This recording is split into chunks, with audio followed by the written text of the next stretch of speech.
Gwinnett County DOT, Department of Transportation, this week. And we had a day one yesterday inside, a little demonstration yesterday afternoon.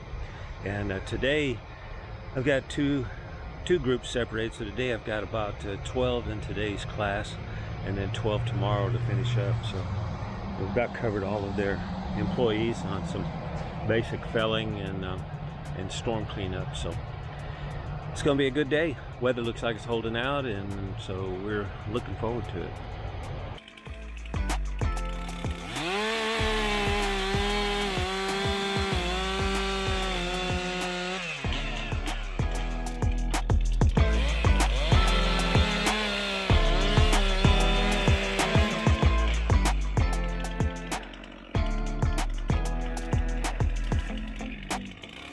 Storm situations here, some straight line wind type of things.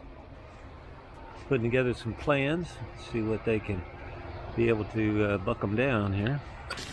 Well, this morning we felled some trees and made some different storm scenarios.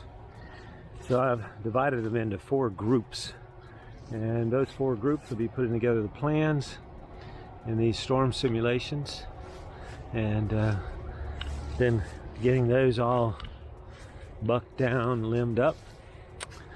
Got a hanger and spring poles, crisscross trees. So it's going to be quite interesting. It's going to be a good one.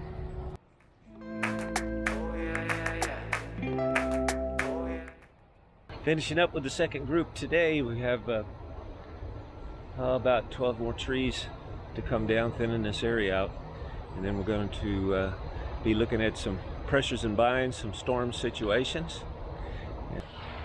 Yesterday we ended up getting a lot of this stuff cleared. We'll work on some more of it today, but lots of spring poles.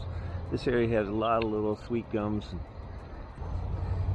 Very cautious as far as the spring pole situations. Got to really look for them. And there was a little bit of pressures and binds. We had some pushbacks, very tough felling in here because of the close canopies. So once this gets thinned out a little bit, this area ought to really take off, start growing again. It was tough getting some of them to the ground yesterday. We had a couple of hang-ups, but they got to see how to get down hangers, so it worked very well. Over here we got another one to work on today, the last one we felled yesterday. So